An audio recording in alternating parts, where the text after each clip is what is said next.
You found the Backup Wrap Up, your go to podcast for all things backup, recovery, and cyber recovery. In this episode, we explore the critical process of doing a business impact analysis. A BIA, I know, is one of those things you know you need to do, but you probably haven't. We try to make learning about this as educational and entertaining as we can.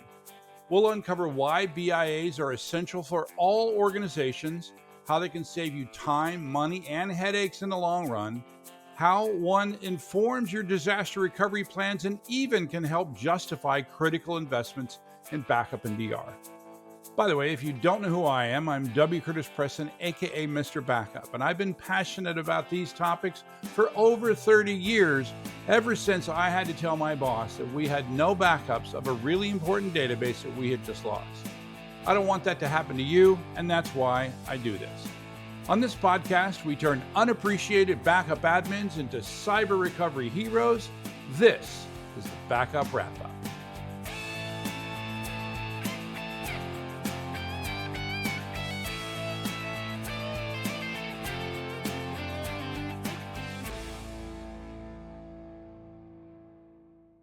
Welcome to the show. Hi, I'm your host, W. Curtis Preston, aka Mr. Backup. And before I continue, I just want to ask you to press subscribe or follow wherever it is that you're listening or watching. You know, you can watch this on YouTube, on our channel. You can listen to this on your favorite podcast channel. Just, press follow or subscribe so that you can always get our content. And I want to, of course, introduce my co-host, a guy who owes me, I'm going to say, about 2 hours of my life back. Prasanna Malayanti. How's it going, Prasanna? And you know why, don't you? I do know why, and I completely disagree with the statement. And I think that you have listeners out there who would also disagree with that statement. It is funny because, the statement that I'm about to make is definitely going to dishearten at least one listener who contacted us via our the message thing that we have on backupwrapup.com, and he was very excited that I was about to watch was it Kalki 2898 AD. AD. Dude, I just could not. I don't know if it's do I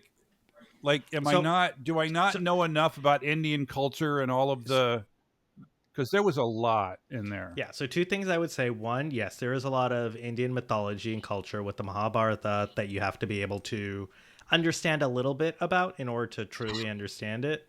The second thing I would say is the first half is a little difficult to watch. The second half is great. Well, if you can understand it, this is the problem. I was so bored with the first half that I kept fast forwarding, and I guess I just completely missed the story. Yeah. And that's your problem, though. You fast forwarded the parts that you should have been watching. It was an hour and a half of poking my eyes out, that first half. But you're also the one who tends to fall asleep in movies, regardless. I wasn't falling asleep. I was just wanting to go. I don't know. I was just bored. I think the other thing I should mention, Curtis and I, we have a very good friend, Indian friend, and when he and I were chatting about this, he also had the same, not full experience as Curtis, but he said the first half was awful, but he loved the second half, and he actually said he would rewatch the movie. Yeah, well, I don't know. I'm going to have to, take an edible or something or maybe get, I need a summary of, who these people are, what the mythology is, because there's so much mythology in there, right? I think going in blind, it was just a mess. All right. Well, we have our resident cybersecurity expert, Doctor. I got to call you. I realize I should be calling you Dr. Mike Saylor. How's it going, Mike? I'm doing well. How are you guys? Well, other than wanting 2 hours back of my week. This week, we're going to talk about something that is super important. You know what? It might be like the first half of that other movie. It's really important to do, but nobody wants to do it, right? Nobody wants to do this thing. But if you don't do it, You know what I mean? It's the thing. One of the things that we talk a lot about on that I say a lot when we start talking about backup and 3, 2, recovery. 1 rule. What's that? No, not that. I say when we start talking about backup and recovery, anytime somebody starts asking, what should my retention be? What should my RTO be? What should my RPO be? And I'm like, that is not something you should be deciding. That is something that the business should be deciding. And you as a backup admin. Yeah, you as a backup admin, correct. Thank you for clarifying, right? It is not the backup admin's job to come up with retention or recovery requirements or anything like that.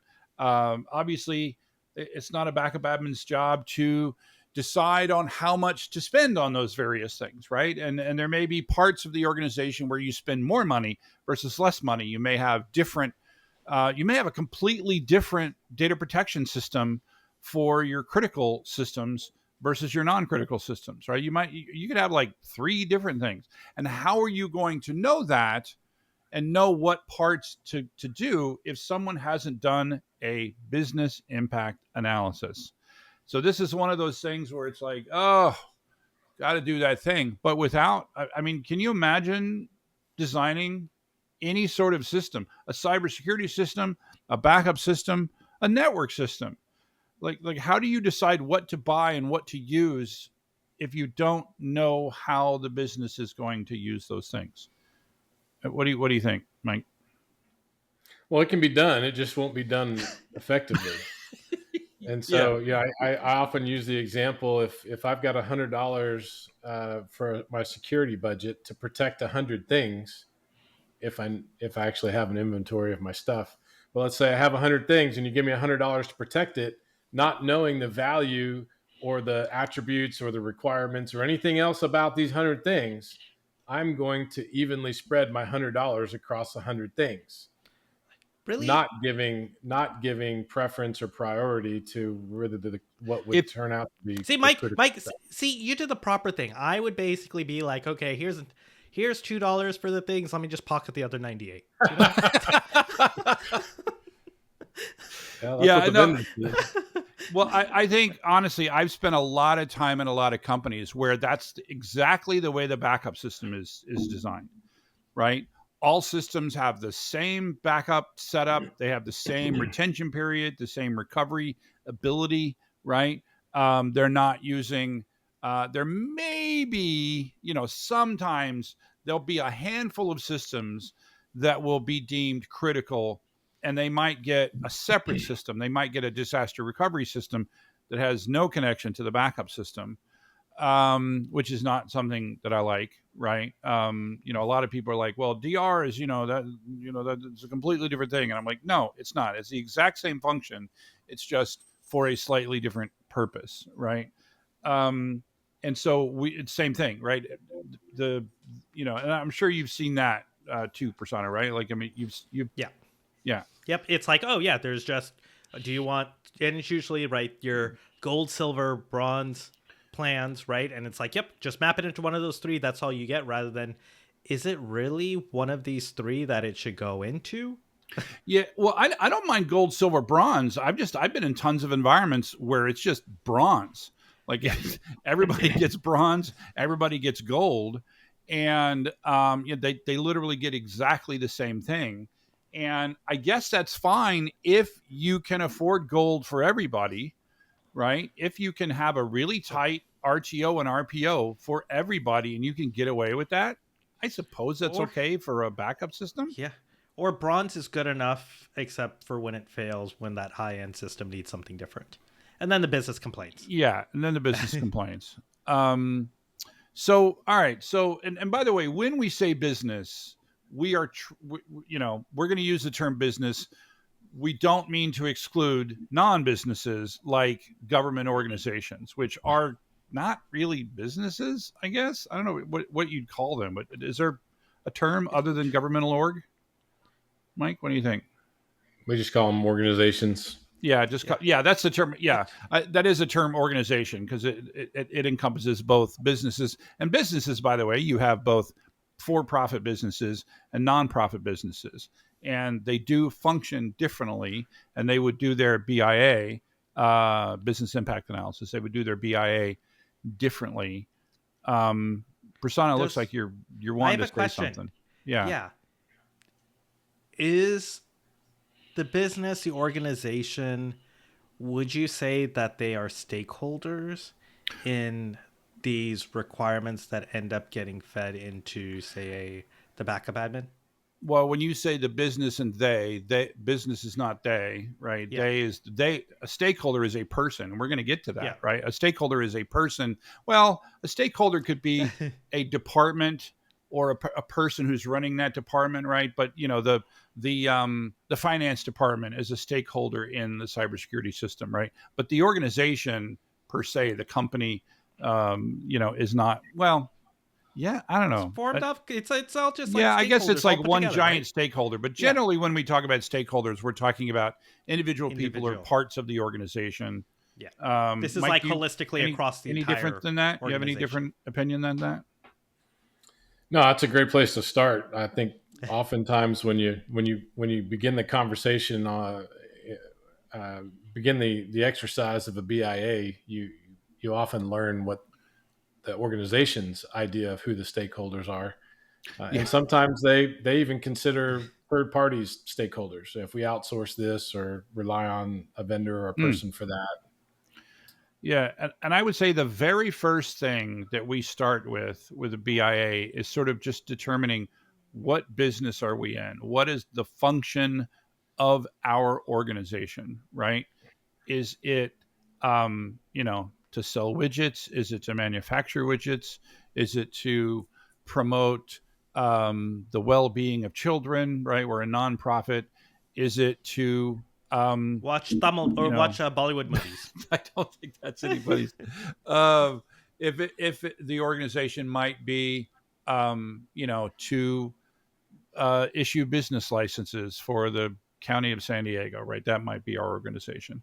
That's the very first thing, is to determine just overall what is our function, what is our mission, and then everything is going to plug into that function and mission, right? Right. Yeah. And then what would be the next step? So when you look at what do we do here, Yeah. then we break that out into what are all the things, similar to just following your thread. What are all the things that contribute to doing that thing, our mission? There are the traditional activities and departments like accounting and HR and marketing and legal, and those are traditional in the sense that those are components of a normal organization. Some of them are outsourced or contract as needed, and then some of them in larger organization or even a specific organization may have an internal, formal, or mature department. So that's where you start. You start with kind of at the top, the executive level, and you have discussions about mission, vision, services, strategy, and plans. And then from there, in that discussion, you kind of identify the next level down that you need to talk to. What are those? Who are those department heads? What are those critical departments? And then, so you just keep digging in layer to layer until you figure out that the message repeats, or you've really met you're talking to the person that knows the majority, if not all, of whatever that area of responsibility is. And I can imagine it could be challenging because sometimes even within, like if you are working within an organization, you don't know who all the people are, the stakeholders. So I'm guessing for you to sort of go around and find all these people could sometimes be a little difficult. It is. And we've actually had people run from us. Hey, we're doing the BIA, and they're gone for 2 days. And so, by the way, Mike, there was something that you reminded me of that we discussed during the pre-call, and that was the fact that you're coming in to do a BIA, because one of the things you mentioned on the pre-call was to not do this yourself and to, if possible, use a third party. Why do you think that? Well, I think there's a couple of things there. I think there's a natural bias within the organization, even if it's a friendly one. My department's, competitive and better than yours. But when you start really talking to people about their job, and if they're truly passionate about their job and supporting the company, then they're going to feel a little ownership over that. And then when we get to the discussion about priorities and importance, significance, materiality, of course, everybody thinks their job is the most important. Um, and it should be recovered faster, and I should be able to get back to my job because I really hate using pencil and paper or making phone calls instead of using email. So internally, if I was an employee at an organization to go do this BIA, one, you're given quite a bit of authority. So there would be a charter associated with this that gives me access to everyone and requires them to collaborate with me and answer honestly and all these things. And so now I'm kind of like teacher's pet, which could affect me down the road. So after this is over, I could be, shunned or develop some level of Oh, that's a really animosity good point. among my coworkers having done this, especially if it doesn't come out the way someone wanted it to. Like, oh, what do you mean I'm not the first priority anymore? I thought we were friends. And so that's one thing, or a couple of things. So one, organizations, even well-oiled, mature, friendly organizations, you will identify some level of um, territorial ownership during these exercises, and if you're part of that organization, it's a little more difficult to get through that. And then I think secondly, or maybe alternatively, you could experience some backlash or flack after the fact, having been given the authority to go and do this exercise. So we recommend, and the vast majority of BIAs that have completed successfully and effectively are done by a third party, someone that's objective. Hey, I don't know anything about your organization. I need you to teach me, which is, I think, is another inherent flaw of doing it yourself, is you have this tribal knowledge and you just think, oh, it's always been done this. I don't need to ask that question. I know the answer to this question. And Right. so that could be just a flaw out the gate if you're doing it yourself versus having a third party come in and fresh set of eyes and ears and perspectives. But also someone that's experienced and having done these before, what questions to ask, what details am I looking for, some framework and logic to how we prioritize things and define things versus, Mike, just employee Mike coming up with his own assessment of what the priorities and things should be. Because the questions you ask, you want to make sure you're getting the information. So by the time you get all the way downstream to sort of prioritizing and everything else, you already have a lot of the answers to help you with that work. Versus if you don't know, like you said, Mike, if you've never done this before and you just have some questions, you might have to either go back, ask people the questions, you might miss something, and it'll just impact your later analysis. Is that correct? It is, and just to dig in there. So, for example, if I'm asking you, what's the impact if you can't do your job by hour, by day, by week, and the response to that is something I just take at face value without going back to maybe another department like accounting or HR or operations and getting their input on the inability to conduct some critical business process as a validation. But then also that gives you insight as the consultant doing the work into the interdependencies of different departments, which a department might not see, Yeah. especially in a larger organization.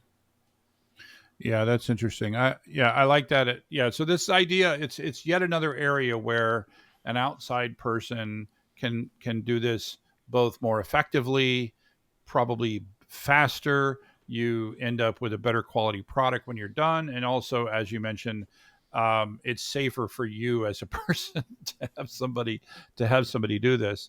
So let's go back to we were talking about, we identify the stakeholders. And again, this term means a lot of things. What we're mainly talking about, there are these organizational, generally departments or business functions, or whatever organizational functions. They're organizational functions that would be impacted by, in this case, a cyber event. Or, if you're doing a BIA, you should be looking at all the different types of events that could potentially impact your business, right? If you're doing this, you should be doing all those things. What I like to say, when we get to those stakeholders, I want to, in each of these functional areas, I want to identify both a decision maker and an influencer. Now, let me just give a great example. There was, I used to, well, a really long time ago, I did some work with an aerospace company and, a satellite company, actually. And they had a very rigid change control process when you wanted to do something. And this would kind of fall under that. And when you were going to make a change, you had to invite all of the stakeholders were very much identified, and you had to invite all the stakeholders. And one of the things I learned was that there was this one guy. I'll just say his first name, Jack. There was this one guy. His name was Jack, and everybody knew that Jack was the hard one to please. And he was an influencer. He wasn't a decision maker. He was an influencer. He wasn't in charge of the department, but he was the person in that person's ear, right? And what everybody told me was, if you can just make Jack happy with what you're thinking about doing, then everybody else will be fine, because Jack is the sort of the curmudgeon. And so that's what I'm saying. In each stakeholder area, there's going to be both a decision maker and possibly it could be that the decision maker and the influencer are the same person. But if it's a large organization, there could be a decision maker and one or more influencers. And I'm saying, decide or figure out who those people are. Any thoughts on that? Agreed. Okay. All right. All right. So go ahead. You have this. So you've identified the stakeholders. What are you asking them? Like, yeah. Next what are question. these questions? Yeah. So what would you say you do here? Right. So there's a couple. So when you said that, Mike, you know what I was thinking? I was thinking about Office Space with the two buses. Yeah, that's exactly what he was saying. So what would you say you do here? Yeah. So there's a couple of high level objectives that you want to cover with your stakeholders. One, what tell me about your role. So you're the manager, you're the lead, you're the director, whatever it is. What's your role? What are you responsible for? That's going to then help me understand how to direct the questions and what to ask next. So if you're responsible for accounting, okay, well, tell me about your accounting department. Well, we've got one manager, 2 data entry clerks, and accounts payable, this whole kind of org chart. And I may even ask for copies of this stuff, like documentation, because that's going to help me. Who knows how long this BIA is going to last? It could be 1 week. It could be 6 months. So having a repository for me to go back to is in work papers is what we would call those, is helpful. So I'm gonna ask for stuff, and I'm also being mindful of their time. If we have to walk through an org chart versus do you have an org chart, I'll walk through that on my own and ask you questions if I have any. So just normal auditor approach to time management. But so tell me what you do here. Tell me what you're responsible for. Tell me what is critical in your area of responsibility for supporting the business mission. So accounting, it's okay that we don't. Maybe it's okay that we don't invoice, but it's probably critical that we pay our bills, all right, lights and tariffs and that. So that would be and that might be different in another organization. It's more important that we send invoices out because that's our revenue, and it's we're a service company versus we really don't have much overhead, so accounts payable is not that important here. So getting some of that criticality and how it supports the company mission. All right, well then, who are the subject matter experts in all of these critical functions? I need to talk to them. All right, so Bob or Barbara, whoever's over this critical function, what do you need to do your job? Well, I have to have access to our accounting system. I have to have my computer has to work. I need internet because it's cloud-based. I need multi-factor, so my phone has to work. I need whatever it is to do this job. So you iron that out, and then you go back to management and go, all right, Barbara and Bob said they need these things to do their job. What happens if they can't do their job? What's the impact to the company? Oh, well, these bad things would happen over time. Yeah. This is how much, this is the value of that inability to do that process and you want to try and get it down to the hour. Yeah. This is how it hurts per hour, and then per day. Per day, you can extrapolate per week, per month. But really, what you're getting, that's the first part of the question. The second part of the question is, how long until it's materially painful? Is that 2 hours? Is it 2 days? Is it 2 weeks? Because it's not just about money. It could be the implications of other things, like that telecom company I was telling you guys about earlier. $5 billion telecom company would have been out of business in 2.5 weeks because they couldn't pay the tariffs and taxes on the telecom network in the areas that they serve. Mm. So they wouldn't be able to operate if they can't pay their tariffs and taxes. So, I mean, they had plenty of cash in the bank. We could pay our people. We could keep the lights on, but the people that they leased the network from would say, sorry. And there goes your revenue generation. There goes that you breached your contract, any number of other implications that would have put them out of business in 2.5 weeks for that one. Yeah, and this is going to be different for every organization, right? The finance, you talk about finance. I'm flashing back to my very first job in corporate America, which was at a credit card company. It was a very big credit card company, and the amount of time I spent with the finance department, I could very quickly answer to you what's the most critical part of the finance department in at least the credit card company that I work. I'm going to assume the others are similar. Mm-hmm. Or anybody that has like loans and things like that. And the answer would be the ability to process payments, right? Because the reason was that they played the float, right? There was a period of time in between the moment they got the money and the moment that they credited that money to your account, and they made money in between that time. And so the amount of time, because we were constantly, now, I'm going to date myself here, but we had the technology. We had a mainframe in Dallas, and we had the headquarters were in Delaware. We had the technology to get the payment. The payments were processed in Dallas, but they were credited in Delaware. And so we had the technology to get the data from Texas to Delaware electronically. But to get them from upstairs to downstairs in Delaware, I had to cut a 9-track tape, right? Yeah. And so the process there, a light would come on the tape library, and I'm making a giant, so it was like they were like 5 feet tall, like 4 feet wide. This was one tape drive.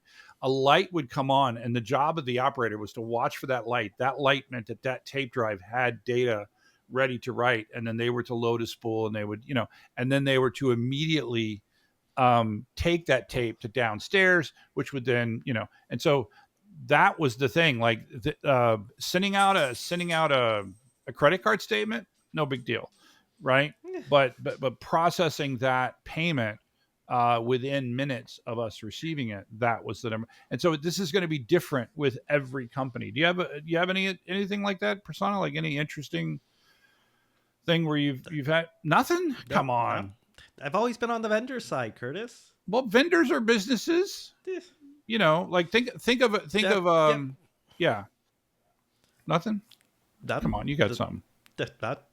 Well, speaking from an engineering perspective, right, or a product perspective, if you think about it, right, so say you have a SaaS service that is deployed in the cloud, right, for production, right, and say that something happens and the service goes down, like you were talking about, right? It's not like internal accounting anymore. It's, okay, I now have millions of users who may not be able to use my service.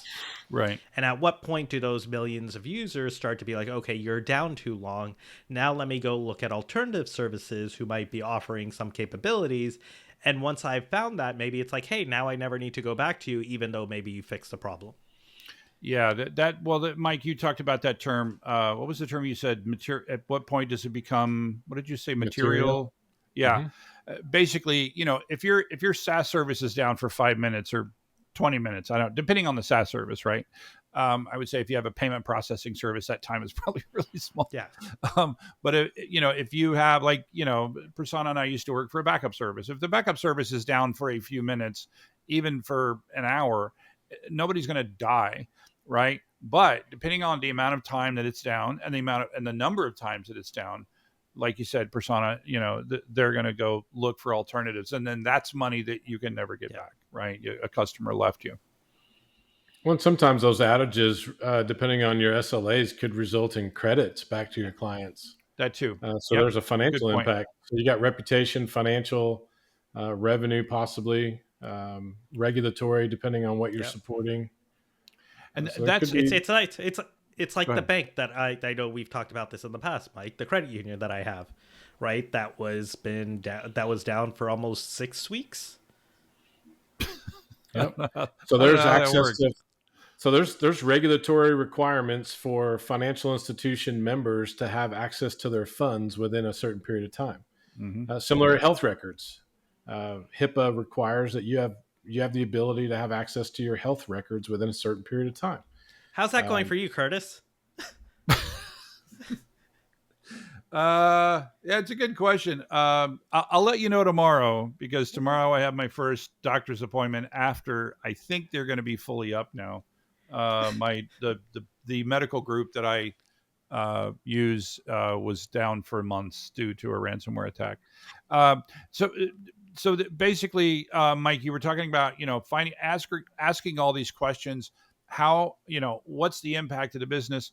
What we really want to do is we really want to get to some sort of monetary value, right? Because it's that monetary value that we're going to use, that the business is going to use, not those of us making the BIA, but it's that monetary value that the business is going to use to make decisions on, in the case for us, in the matters of cybersecurity, in the matters of backup and recovery and disaster recovery. So you're looking for things like, if we're down for 5 minutes, we lose $1 million, right?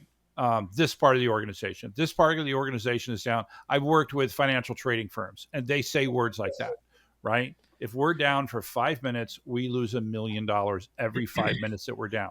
And so you will use that value in the next phase, which is to design things so that, and I remember that they had workstations where basically if something happened to a workstation, it was just pull and plug in a new workstation, and they were immediately up and running, right? Yeah. When you have that kind of impact to your business, then you're able to spend that kind of money to do that kind of stuff. So one question to ask, I know we're talking about the impact to the business, but is there also some seasonality or time period? As an example, Black Friday, the impact of what happens on a Black Friday or Amazon Prime Day is probably significantly higher than, say, any other random day of the year. Or tax season, or back to school, or you're right. And I think you both have said it a few times, in that it's particular to your organization. So really understanding yourself and the things that happen throughout the year, and being able to prepare for those and be resilient in those events is really important. And to add to something Curtis said, or what you were just the thread, your thread about the value or the output of the BIA, it is to help put an order of magnitude on the value of a particular process and the related outage. But it's also to help identify the interdependencies. So if this one process costs us $1 million for every 5 minutes, we definitely want to make sure that process has some resilience built in. We're able to recover quickly. But as we dig into that process, we start to identify, well, that process involves this person from that other department, or this technology that's supported by this department. And there's a subject matter expert, and there's only one person that knows how to do this. So what happens if he gets hit by a bus? Or decides to quit or ask for more money today because we've got an issue. So it really is, it can be a very complex exercise that adds a ton of value and visibility. Like when you come back to the leadership team after a BIA, and you roll out this kind of imaginary blueprint of how all this stuff is interconnected, and the value and the requirements, and your perspective on priority, which can shift after this discussion, by the way. It's not it's not written in stone.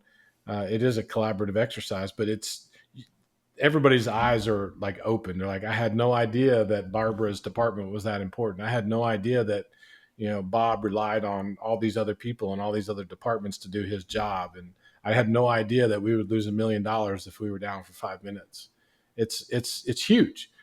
And that one exercise feeds into so many other things. It feeds into your disaster recovery plan. It feeds into your IT strategy and your budget. It feeds into your business continuity plan and how you invest in technologies and strategies to recover from events, prioritize all that stuff. Your staffing plan, your insurance company will be like, I can't believe you're one of the very few people that actually did a business impact analysis and the value that brings. And you'd be amazed at the impact that has on your insurance premium. Yeah, I like that. Diligence. Yep. Go ahead. Just one more point is, if you ever get sued for an outage or an SLA or a contract breach or whatever it is, or your service goes down and it hurts somebody or another business or physically, having done a BIA that then translates into all these things shows a level of diligence in court as far as your defense. Hopefully it was just an anomalous incident, not negligence, but all those internal governance type activities like a BIA just lend itself to the value of you as a company and what you're putting into what you're providing to others. Yeah, I like that.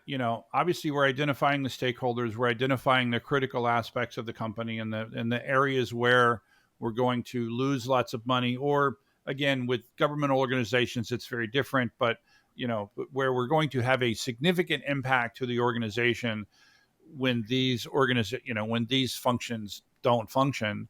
And then I really like the idea that these functions rely on these functions, which rely on these functions, which all rely on that one person. It's like, have you seen that picture where it's like all this software stack and it's like this little open source component at the very bottom? It's like holding it up. Yeah, that's being maintained by some guy in his garage. Yep. Yeah. I have absolutely seen that. And with regard to backups, that BIA is going to drive your data classification, your retention, your backup and recovery prioritization. It should actually save the company money from a backup perspective because you're not backing up everything, and it should make the backup admin's job better because now I can actually schedule on my backup strategy is actually got some logic behind it. I'm backing up high priority stuff more often, lower priority stuff less often, fewer backup tapes, fewer storage allocation, and I can actually recover stuff faster. And also there are parts of the IT design, the system design, not just the backup system, but you can say, okay, this is a critical part of the organization. So it's going to be put on highly resilient, either cloud resources or highly resilient, compute resources. We're going to use replicated storage with, synchronous or near synchronous replication. For these parts, right? I think of a lot of that. I still think all of it is backup. To me, everything that's used for recovery is backup, but a lot of people don't, right? So it determines all that design. What were you going to say, Prasanna? So the one question I have, because I know in the past we've talked about your environment is constantly changing, but from a process perspective, like your BIA should kind of be like not static, but it probably doesn't shift unless the business makes a significant shift. Acquisition, right? So divestiture, change in strategy, new products. Yep. Yeah. So even though your IT environment, like new applications are coming up or new environments are being stood up, like your BIA doesn't need to be completely redone or shouldn't be redone at all, right? Because that still holds true no matter what the underlying components are. Is that a correct statement? If. It is if. So in the BIA, we're going to determine how well the business and the technology leadership talk. So is there a steering committee? Is there a business strategy and an IT strategy? Are they aligned? What's the roadmap look like? Because believe it or not, we we work with a lot of IT organizations that just function as an autonomous group. That I go buy new gear because new gear is cool. Does that really support the business? Have no Sounds idea. sounds Right? amazing. Sounds like the They give greatest me IT department ever. they give me this budget and I spend it. And so there's that. But yes, if and what I mean by you don't need to update the BIA just because your technology environment changed. Because if the technology environment is truly aligned with supporting the business, in other words, I'm not just buying frivolously, I'm buying that thing because the business is doing this thing and that translates to how we support it, then no, you don't need to update the BIA for that because the business hasn't changed. Yeah. But if the business does change, if the business makes a pivot, right? We used to do this thing, and now we do this thing, which is a very different thing than that thing, right? If the business moves from, like I worked at Druva, and they went from being a software company to being a SaaS company. That is a significant change in how you do business, and it's going to have a significant change in all of those other people. It's going to change the stakeholders. It's going to change the critical parts of the business. And so I could see, Prasanna, you said you're not going to completely redo the BIA, but I do see Update. like on a similar semi-regular basis, just saying, hey, we did a BIA a year ago. These are the 10 stakeholders we came up with from departments. Are we all the same? Are we all good? Yep. Okay. Here are the 10, vice presidents that we, or the directors or whatever, are they all good? You review, have there been any significant changes in how you do that part of the business? And then finance says to you, yes, we moved our entire organization to, I don't know, QuickBooks or whatever, right? So let's talk about, they're not going to, but you know what I'm saying, right? We're going to move. And thanks for waiting a year to tell me. Yes, exactly. Yeah. But no, you're right. Yeah. At least annually, your disaster recovery, your incident response plan, your disaster recovery, your business continuity, and your BIA should be reviewed once a year at least. And your BIA should actually be included in the binder or repository where your business continuity plan is. So it's either an appendix or a chapter or whatever you want to, however you want to organize it. It should be part of that. You know what? Anytime we can use the word appendix in an episode, I'm excited. Yeah. I don't know what it is about that word. I like it. Any final words on doing a BIA? It's a great investment. It's relatively a smooth, painless exercise, and it's amazing the value and the awareness it brings to an organization, even one that where the employees have been there working together for so long. It's a fresh perspective with some really good outcomes. Absolutely. What about you, Prasanna? Any final thoughts? I think one thing Mike mentioned towards the end of this was sort of making sure IT and business is aligned. And I think having a BIA does help with that alignment, because now you're going full from top all the way down to the bottom. Yep. Versus before, you don't know where you really fit or why you're doing something or what all those dependencies are, because that's sometimes the hardest part in an organization as it grows and scales. And so I think starting with the BIA at least gets everyone sort of thinking from the same perspective, and then you work out the details. Yeah, it does allow you to, when you're, because if you're sometimes those of us that are techies, we want to do, Mike, earlier you talked about, you buy new stuff because it's cool. Sometimes that's why we want to do stuff, right? Why me? Look, but I'm just saying there are times when you're not wanting to buy something or change something because it's cool.